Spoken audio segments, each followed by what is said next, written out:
that who you are can only be found and experienced by going within and asking ourselves that question. And we back, baby. Kapow, kapow.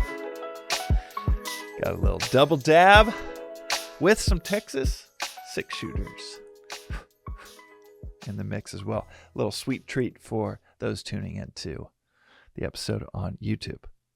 And dangling a little reward for those that go and subscribe to get the sweet treat of these gangly long arms doing a double dab, which that audio just doesn't do it justice.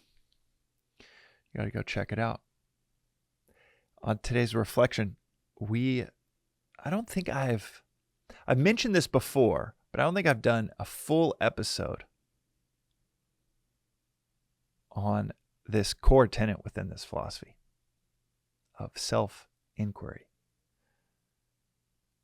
Going within to inquire about our feelings, our perceptions, our preferences, inquiring layer after layer down to who we are. So let's build some chords, some pads for this kind of reflection. All right.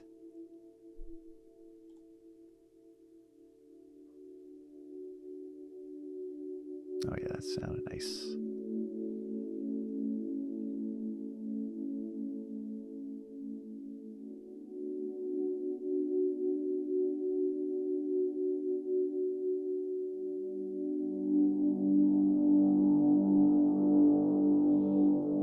Get that little loop going.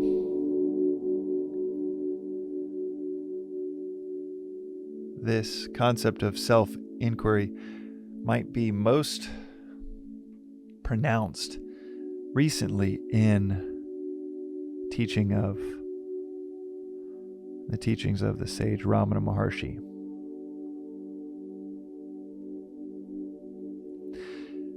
Where oftentimes he'd be asked a question, a technical question, an esoteric, an abstract question, a menial question. He'd be asked a question like, "Teacher, what is the nature of reality?" And he would reply simply with, "Who is asking the question?" God, just repeating that kind of answer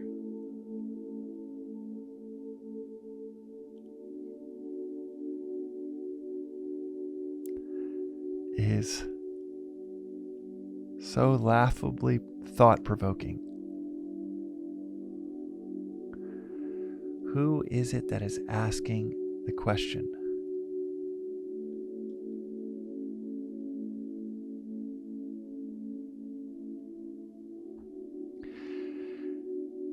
This question of who we are.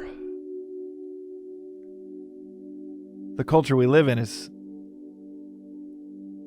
so opposed to us thinking about this question because this culture so loudly wants to tell you who you are.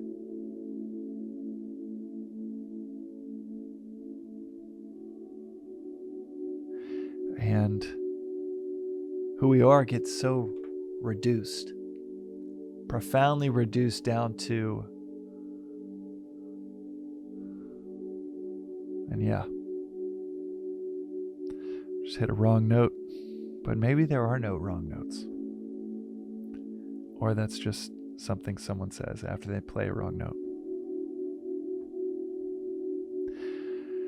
This culture is so quick to tell us who we are based on adjectives, categories, preferences, age groups. You're a teenager. I mean, what does that mean? You're tall, you're not short. Short, you're not tall. These adjectives, these categories of skin tone, of preferences, quote unquote career paths, which are just job titles someone made up, usually in the last few years, the concept of a career is just a 20th century convention. And yet, we put these on and we identify them like we would identify with our clothes. They are not us. They are just a smattering of adjectives with no knowledge of the noun. This philosophy, which in terms of continuous study is one of the oldest philosophies in the world, has said for thousands and thousands and thousands of years that who you are can only be found and experienced by going within and asking ourselves that question. I remember when I first heard this and I thought, who am I? Well, it's kind of irrelevant to the knowledge I'm seeking, the identity I'm trying to cultivate. It's maybe indirectly related, but is the slab of a house, the foundational slab of the house, is that indirectly related to the home, or is that where everything rests upon? This question of who are we?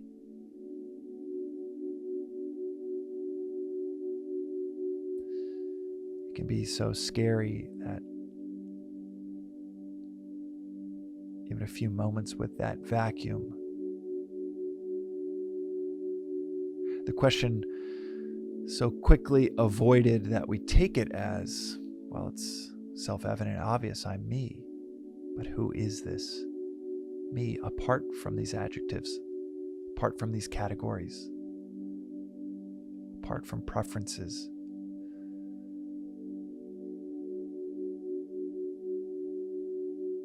You might point to your hand and say, that's me, and yet remove the hand and you're still you.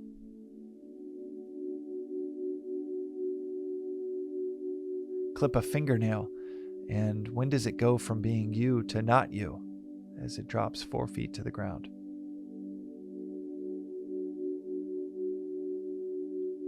Where do these layers on top of who we are end, and we, who we really are, where does that begin?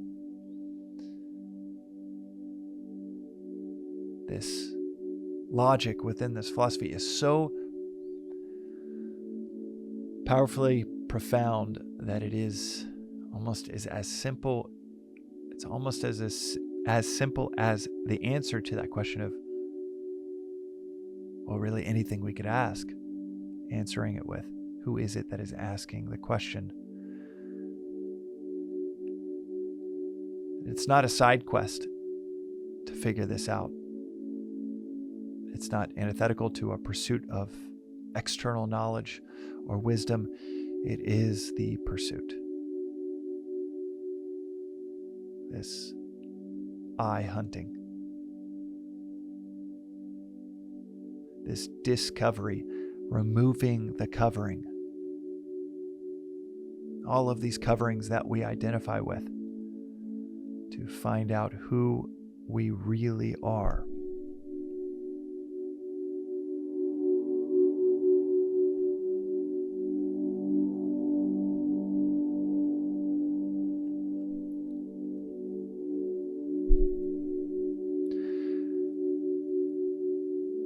Not the pointers,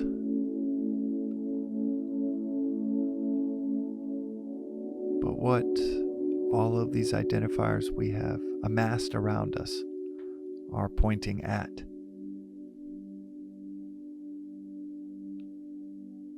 The foundational quest, seeking within for an answer to that question of who are we?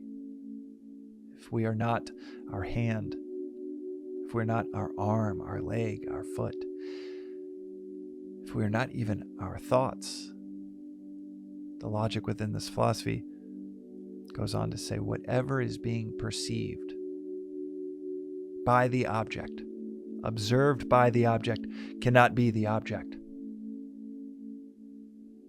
Whoever is doing the observing, hearing these very thoughts, these sounds, is not these words, it's not these sounds.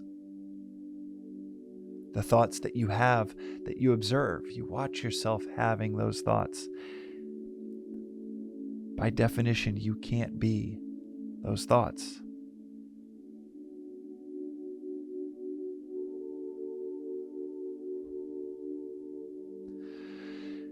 And this distinction between the observer and the observed.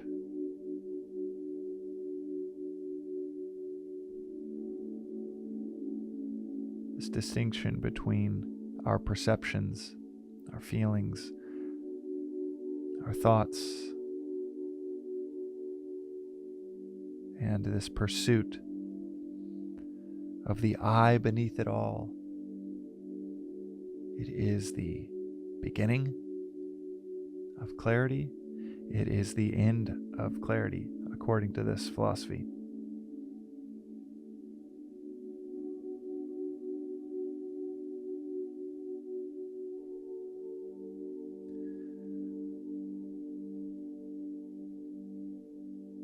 Nearly every great tradition has answers for what happens to us after we die, and therefore makes its claim that we are separate from our body, but it does not go into any depth of who we are that is separate from this body. And this philosophy of Vedanta doesn't just say, the answer to that question will surprise you. This philosophy goes much further than that and says the answer to that question is the mother of all surprises. It isn't just the good news. It is the best news.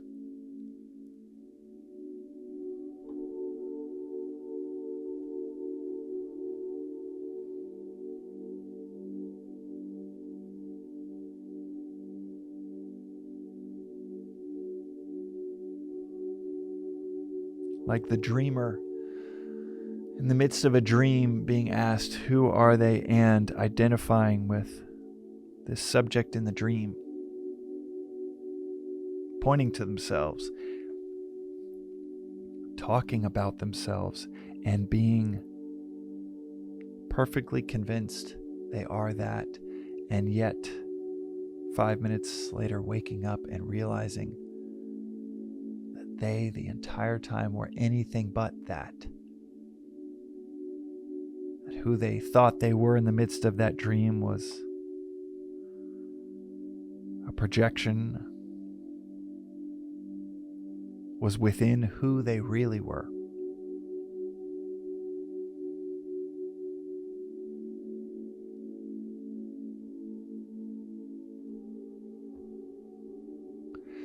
And this philosophy says the waker,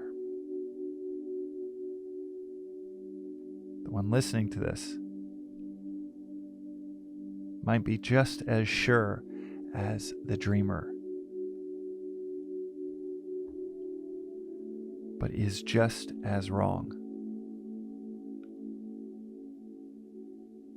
And that pursuit, that hunting for the I beneath it all, isn't just an intellectual curiosity. It isn't just an interesting perspective to take. Getting to the answer to who you really are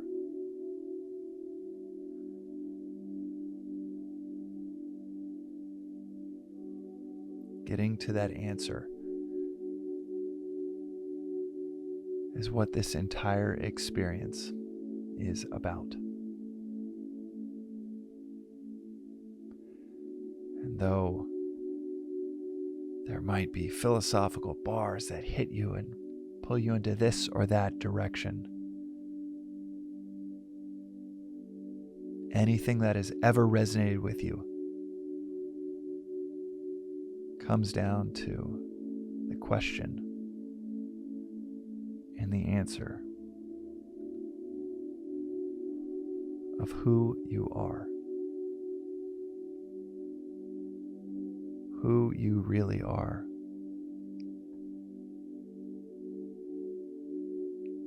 Beyond all of the pointers and beyond all of the adjectives.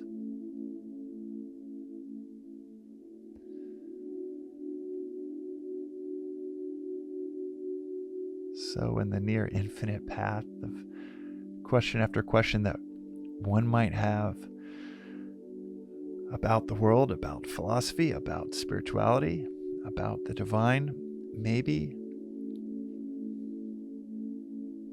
it can be a powerful approach to ask ourselves the question,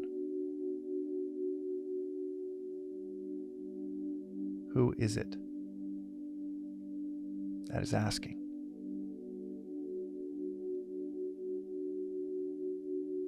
Who is it that's wanting to know?